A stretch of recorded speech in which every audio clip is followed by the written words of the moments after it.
Welcome to Nash Fit Training Podcast. I'm Dr. Nash Jocic, PhD in philosophy, author, international speaker, fitness expert and nutritionist, and former bodybuilding champion.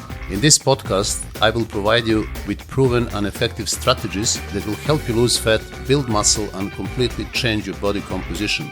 The insights and advice I will share are grounded in scientific research and theoretical knowledge, but more importantly, they are drawn from my own experience as well as the experiences of my clients over the past 4 decades. So let us dive into today's topic.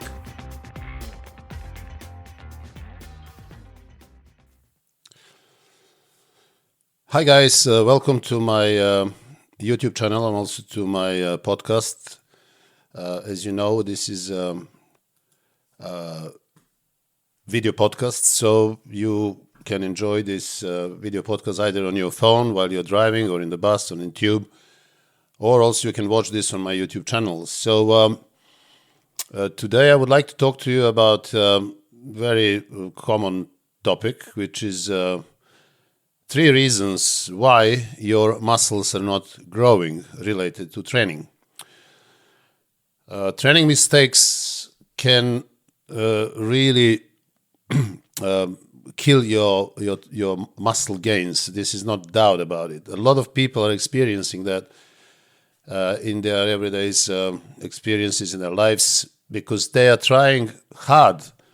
They're putting a lot of effort, substantial effort in the gyms every day, and the muscles are not growing as they are expecting. So there must be something wrong there. And yes, that is a problem. And I have seen a lot of mistakes relating to training. So I want to discuss them today with you. We're going to start with reason number 1 is not prioritizing basing compound exercises. So this is one of the most common mistakes that I can see nowadays in the gyms. Thanks to technological advances and obviously manufacturing innovations, gym equipment has become very, very important business for many manufacturers, and people are trying to do everything in order to maximize their profits. So now we have gym machines, resistance equipment, which are focusing on every single muscle. So not even every single muscle, but let's say you have machines for lateral raises, you have machines for rear delts, you have machines 1 arm, 2 arms for every single muscle, part of the muscle even. So there are tons of different resistance machines in the gyms now, which are actually confusing a lot of people. Now, there are also a new wave, if I may call them modern gurus, who have created some new training systems which are based exclusively or mainly on isolating exercises which you can perform with cable machineries, different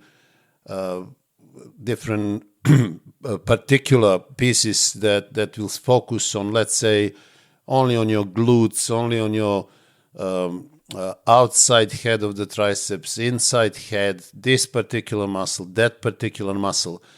So this is something new, clearly. Now, people are confused, and why they are attracted to this new, mainly isolating exercises is because these exercises are not as intense and they don't require enough effort as, for example, multi-joint compound exercises require. So in a way, it's much easier to perform all these isolating single arm, single leg, single part of the muscle, whatever it is invented now. It's much easier and more pleasing than, let's say, to perform bent over rowing with barbells, or maybe barbell bench press or barbell squats. So they are very attractive for this reason. These exercises, they will make you feel that like you are achieving something, because you may feel that particular part of the muscle or particular muscle, but feeling it is not really enough. Just feeling the muscle doesn't mean that muscle will grow. So take for example riding a bicycle. If you sit on a bicycle or ride a bicycle few minutes up the hill, you will achieve great pump and you will really, really feel your quads. There is no doubt about it. But the question remains, will your quads grow from this particular exercise? No, they will not grow. Will your rear delts grow if you use single arm cable movement or something like that because you're feeling it? No, they will not grow. They will definitely not grow. And this is the problem. Now, all this new world, if you want to call it that way, has actually put people off basic multi-joint, multi-compound movements. If we look at the history of bodybuilding from 70s all the way up till now, and if we focus on advanced bodybuilders, so people who really develop big muscles and huge bodies, and we will conclude easily, there is absolutely no exception there, that every single one of them was actually doing primarily basic compound movements like squats, leg presses, hack squats, bent over rowings, pull-ups, pull-downs, bench presses, dips, barbell curls, shoulder presses. These movements have built all these big eyes everywhere you look in the world. I haven't seen anyone so far with exceptional muscular development who has been performing exclusively isolating exercises. That didn't happen.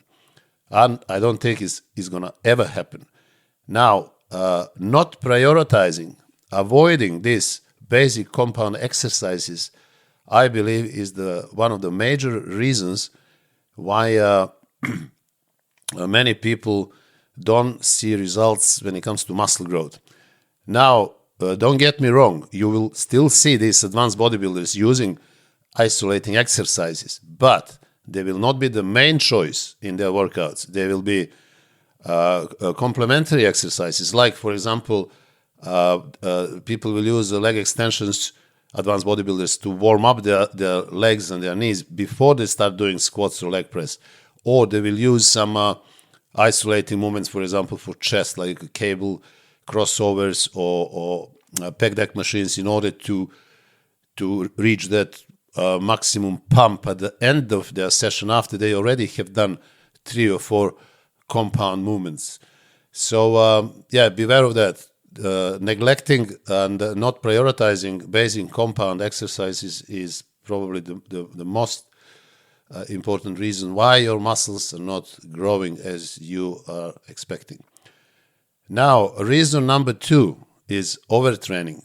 Now, overtraining is the problem that is mainly experienced among natural bodybuilders. So the reason for that is that a lot of people, a lot of natural bodybuilders are actually copying training systems and training techniques of professional bodybuilders that they can see on YouTube or maybe come across in the magazines, etc. But what they don't realize is that those professional bodybuilders are enhanced bodybuilders, so they can recover their muscles faster. If you are training your particular muscle group, while that muscle group is still not fully recovered, there is no way that muscle will grow. Muscle can only grow if it's fully recovered. So doing, for example, too many exercises per particular muscle group is not good, because you will overtrain, or doing too many sets. So I would not advise anybody who is natural to do more than 10 to 16 sets per muscle group.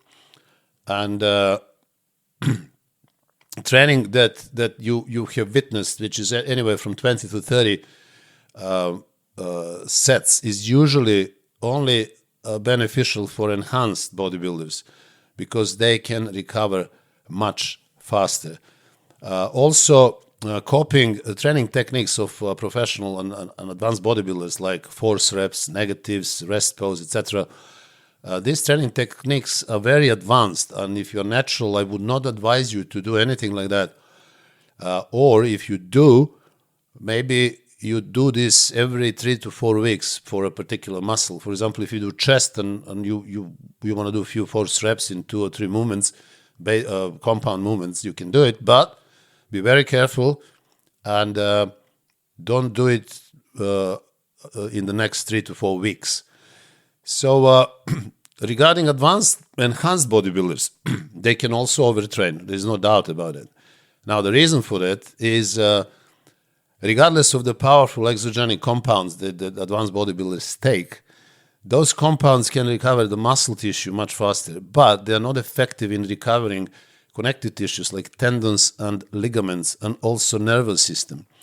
So nervous system, endocrine system, as well as tendons and ligaments, they need time, they need rest. If you don't rest enough, they won't recover. So, for example, if you overtrain as an advanced bodybuilder, for example, your adrenaline, if you overproduce adrenaline, your adrenal glands will become exhausted and you will enter the stage of the permanent stress, which will cause production of cortisol.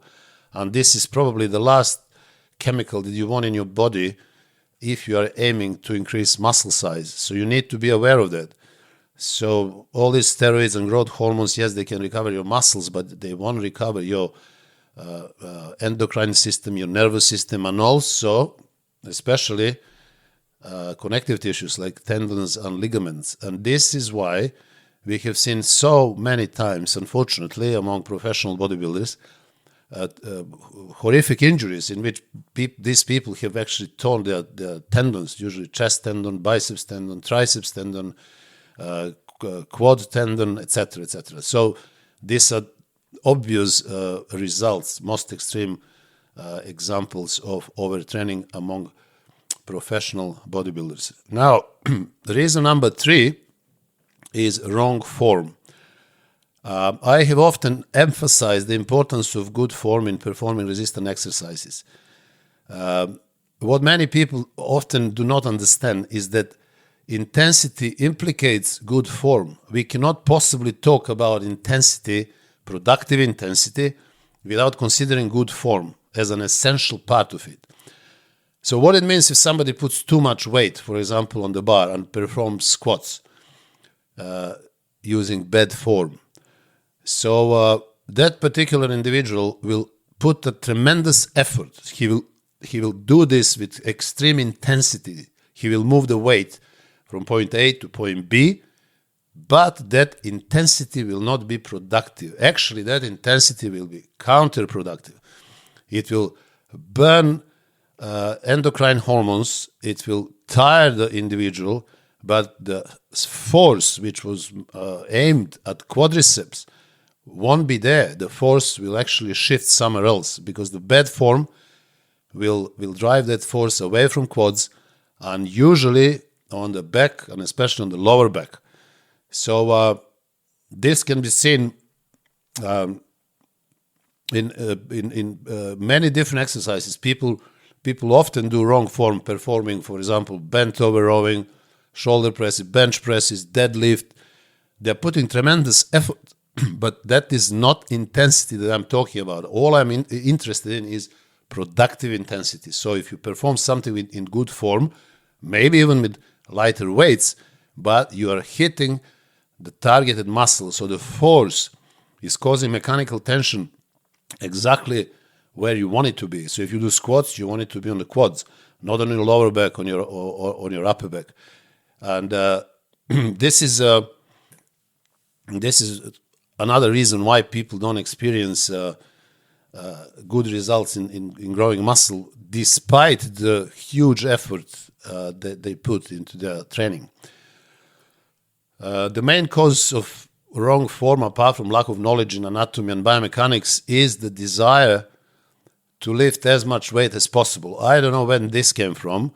It looks like powerlifting, but people who do that in the gyms, they're not real powerlifters. Powerlifters are different people, different story. Now, you see this in every single gym. This trend among men and women nowadays is like they want to perform that 1 or 2 reps of max weight for their personal best, and they are wrestling with weights, doing deadlifts, doing squats or bench presses or something. I don't know what they're trying to achieve seriously.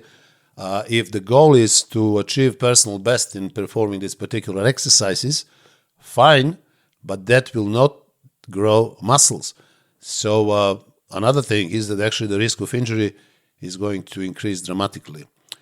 So to recap, there are 3 main reasons relating to training why your muscles are not growing. First is not prioritizing basic compound exercises.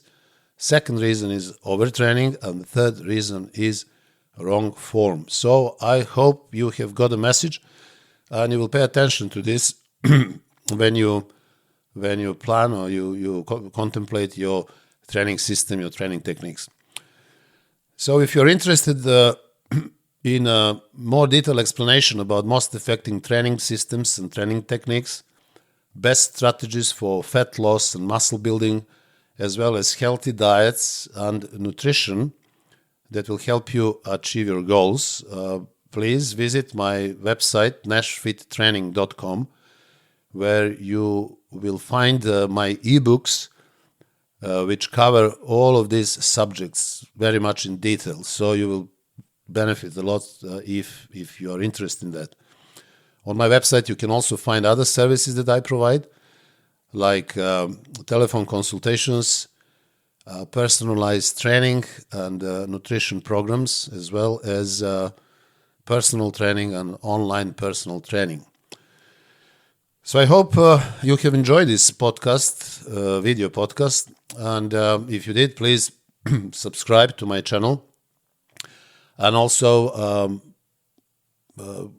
send me your comments, because they're very important for our community, because people learn from your experience as well as you can learn from other people's experiences. And comments are actually helping us to develop further discussions. I tend to answer all the questions that people send, and I also tend to record the videos which people have requested, shown interest. So yeah, please get in touch. And thank you very much again for tuning in and returning or joining my YouTube channel.